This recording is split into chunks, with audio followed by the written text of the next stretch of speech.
My fellow Americans, tonight I'd like to talk with you about immigration. For more than 200 years, our tradition of welcoming immigrants from around the world has given us a tremendous advantage over other nations. It's kept us youthful, dynamic, and entrepreneurial. It has shaped our character as a people with limitless possibilities. People not trapped by our past, but able to remake ourselves as we choose. But today, our immigration system is broken, and everybody knows it. Families who enter our country the right way and play by the rules watch others flout the rules. Business owners who offer their workers good wages and benefits see the competition exploit undocumented immigrants by paying them far less. All of us take offense to anyone who reaps the rewards of living in America without taking on the responsibilities of living in America. And undocumented immigrants who desperately want to embrace those responsibilities see little option but to remain in the shadows or risk their families being torn apart. It's been this way for decades. And for decades, we haven't done much about it. When I took office, I committed to fixing this broken immigration system. And I began by doing what I could to secure our borders. Today, we have more agents and technology deployed to secure our southern border than at any time in our history. And over the past 6 years, illegal border crossings have been cut by more than half. Although this summer there was a brief spike in unaccompanied children being apprehended at our border, the number of such children is now actually lower than it's been in nearly 2 years. Overall, the number of people trying to cross our border illegally is at its lowest level since the 1970s. Those are the facts. Meanwhile, I worked with Congress on a comprehensive fix. And last year, 68 Democrats, Republicans, and independents came together to pass a bipartisan bill in the Senate. It wasn't perfect. It was a compromise. But it reflected common sense. It would have doubled the number of Border Patrol agents while giving undocumented immigrants a pathway to citizenship if they paid a fine, started paying their taxes, and went to the back of the line. And independent experts said that it would help grow our economy and shrink our deficits. Had the House of Representatives allowed that kind of bill, a simple yes or no vote, it would have passed with support from both parties. And today it would be the law. But for a year and a half now, Republican leaders in the House have refused to allow that simple vote. Now, I continue to believe that the best way to solve this problem is by working together to pass that kind of common sense law. But until that happens, there are actions I have the legal authority to take as president, the same kinds of actions taken by Democratic and Republican presidents before me, that will help make our immigration system more fair and more just. Tonight, I'm announcing those actions. First, we'll build on our progress at the border with additional resources for our law enforcement personnel so that they can stem the flow of illegal crossings and speed the return of those who do cross over. Second, I'll make it easier and faster for high-skilled immigrants, graduates, and entrepreneurs to stay and contribute to our economy, as so many business leaders have proposed. Third, we'll take steps to deal responsibly with the millions of undocumented immigrants who already live in our country. I want to say more about this third issue because it generates the most passion and controversy. Even as we are a nation of immigrants, we're also a nation of laws. Undocumented workers broke our immigration laws, and I believe that they must be held accountable, especially those who may be dangerous. That's why over the past 6 years, deportations of criminals are up 80%. And that's why we're going to keep focusing enforcement resources on actual threats to our security. Felons, not families. Criminals, not children. Gang members, not a mom who's working hard to provide for her kids. We'll prioritize, just like law enforcement does every day. But even as we focus on deporting criminals, the fact is millions of immigrants in every state, of every race and nationality, still live here illegally. And let's be honest, tracking down, rounding up, and deporting millions of people isn't realistic. Anyone who suggests otherwise isn't being straight with you.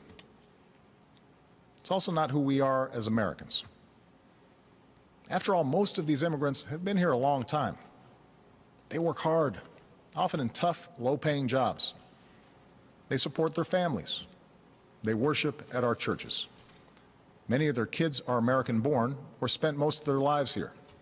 And their hopes, dreams, and patriotism are just like ours. As my predecessor, President Bush, once put it, they are a part of American life. Now, here's the thing. We expect people who live in this country to play by the rules. We expect that those who cut the line will not be unfairly rewarded. So we're going to offer the following deal. If you've been in America for more than 5 years, if you have children who are American citizens or legal residents, if you register, pass a criminal background check, and you're willing to pay your fair share of taxes, you'll be able to apply to stay in this country temporarily without fear of deportation. You can come out of the shadows and get right with the law. That's what this deal is. Now let's be clear about what it isn't.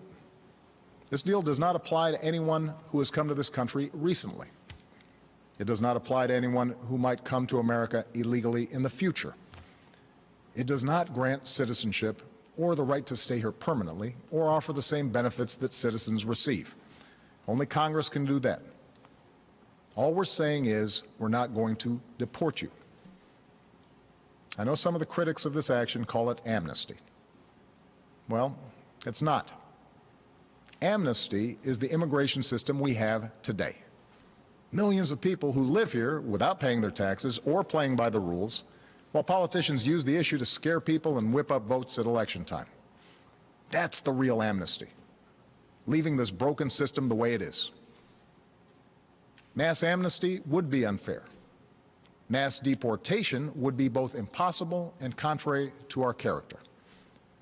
What I'm describing is accountability, a common-sense middle ground approach. If you meet the criteria, you can come out of the shadows and get right with the law. If you're a criminal, you'll be deported. If you plan to enter the U.S. illegally, your chances of getting caught and sent back just went up.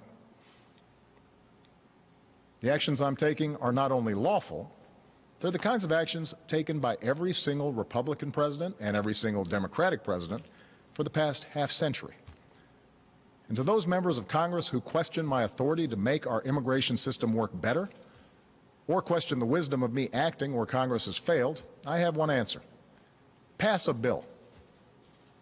I want to work with both parties to pass a more permanent legislative solution. And the day I sign that bill into law, the actions I take will no longer be necessary.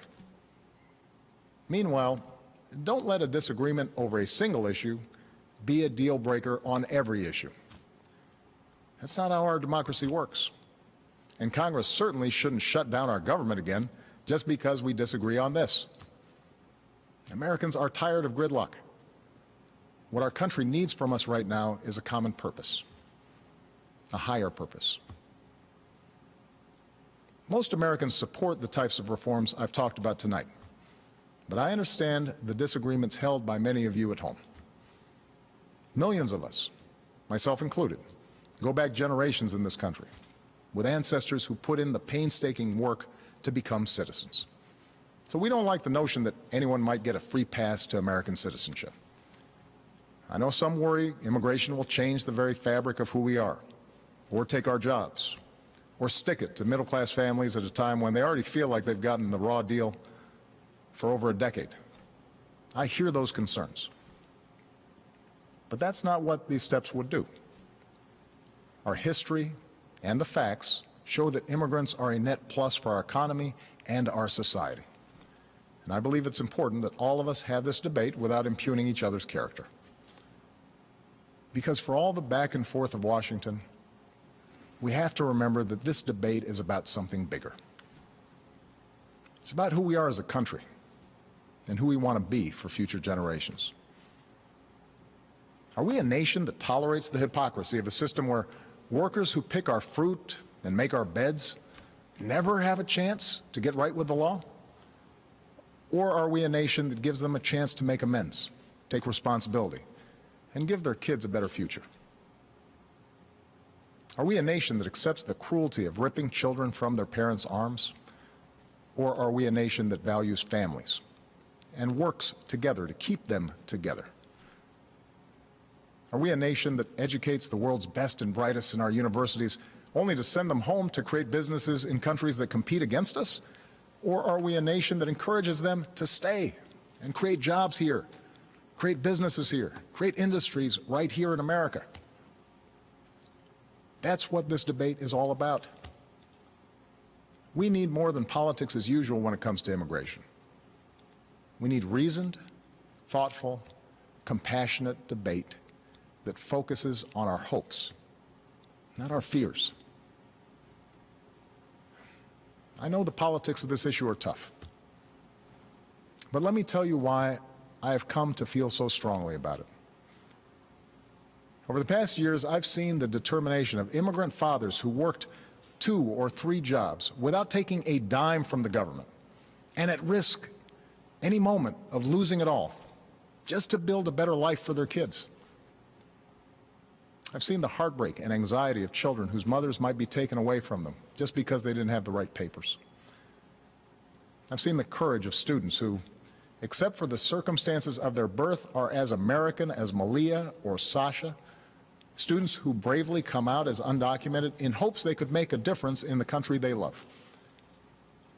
These people, our neighbors, our classmates, our friends, they did not come here in search of a free ride or an easy life.